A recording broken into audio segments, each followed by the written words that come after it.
Welcome to another year of the Fearless Football Forecast. We had a little delay of game because of the hurricane, some scheduling issues, but we're ready to go. We're full strength, no worries. I'm going to introduce the usual cast of characters here. I'm your host, Ronnie Woodward. To my right is Tony Castleberry, and to his right is sports editor Jim Gentry. Guys, thanks for hanging on and doing this thing another year. I couldn't wait. I mean, I know that all our fans were clamoring for us to be back. Agreed. So, it's nice to be back. Yeah, be able to free up our schedules to do something like this for the people. Agreed. Agreed. All right, let's get right into it. Tony, started off with a huge Pitt County matchup every year, South Central at J.H. Rose. Yeah, I think I heard you mention yesterday that it's probably the biggest game of the year as far as two Pitt County schools going against each other. A South Central team that, is priding itself in really riding defense right now. A little offensively challenged, came out with a big second half against Farmville Central last week. But really riding defense under new coach Carter. And Rose, we don't really know their identity, I don't think. I mean, they lose at Havelock. Havelock's a good team. They come back and win a close one against Conley last week. Should be a good matchup at Rose. Agreed. Yeah, it's a really good matchup every year. Jim, you saw Farmville Central last week. They host D.H. Conley Friday. Yeah, it's, that game against South Central was kind of misleading, I think, in the second half. Farmville Central's a little down in numbers this year. They had about 25 guys on the field, and in the second half, they just got tired, and they've only scored 7 points in the second half of their two games so far this year. Depth's a real problem for them, and obviously D.H. Conley is really clicking right now. We've talked about this before. Brian Pascal's really got that offense clicking. They seem to put up a lot of points now. The one big problem with them is giving up those big plays. That's what hurt them against Rose. You take away one of those big plays. I think 97-yard run last week against Rose. That really hurt them. But I think this is going to come down to a numbers game. All right, Tony, last one. Two smaller schools here, but a bitter rivalry that can get nasty sometimes, but it's probably a good game. North Pitt at Ayden-Grifton. Yeah, I watched Ayden-Grifton last week, and it's the same thing every year.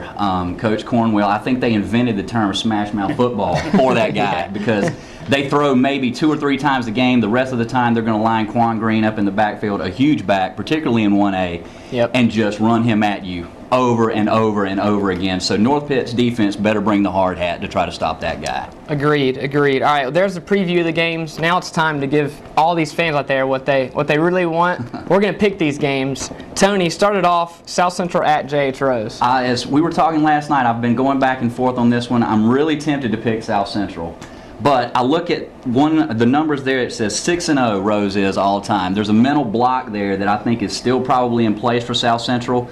Maybe they'll overcome that and upset them, but I'm not picking them. I'm picking Rose. All right, Jim? I'm going to go with Rose on this one as well. South Central looked good in the second half, but I'm not sure how much of that was how well South Central played or how tired Farmville Central got. South Central's lines played really well last week, but again, I think they're going to run into the same problem as D.H. Conley. They're going to give up a couple big plays, and that'll be the difference. Yeah. This is a good game, an exciting game, and we always say, like you said, every year, is this the year South Central does it?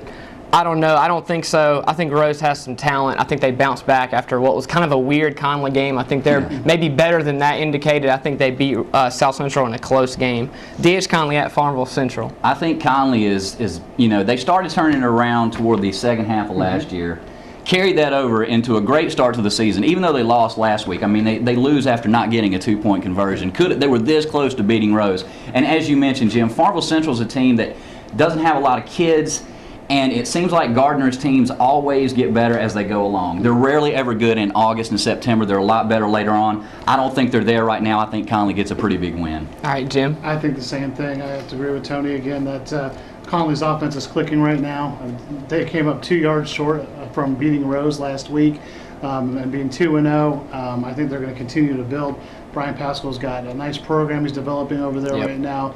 And right now, at this point, I just think they have too much for Farmville. Yeah, you couldn't have said it better. I like what Pascal's building, what he's building there with those players and the confidence they have that I saw last week against Rose. I think they continue to score points and get it done. Although it is scary because of what happened at the Rose game, how they bounced back kind of emotionally. But I think they hold off Farmville Central in a pretty good game. Last one, Tony, North Pitt at Ayden-Grifton. I think this could be a really good game, maybe the closest game of the week. Ayden-Grifton is going to be without Kareem Gent, who was their featured tailback. But when they can bring a guy like Quan Green in, who did what he did last week, had 97 yards and a touchdown, it's going to be tough for North Pitt's defense to stop him. I've got to pick Aiden Grifton. I think they're going to edge him, but I think it'll be a really close game. All right, Jim. Yeah, I'm going to go with Tony again here. It's frightening, but it's going to be a tight one. I think this will be the closest game of the week amongst these three, without a doubt. Losing their star running back will be tough, but like we say, Aiden Grifton's got 4 guys that can carry the ball and smash you in the face with it over and over again. Yeah. North Pitt's coming off a pretty nice win, but I think Aiden Grifton will win by about 10 points. Yeah, I like Aiden Grifton in the tempo that we've all kind of mentioned, the way they control the clock, run the ball, kind of control the game and control the tempo. I'm going with the Chargers as well. So I hate to bore y'all with all the same picks here, but that's the way we did it with the first week. Check Friday's paper and Saturday's paper and see us next week.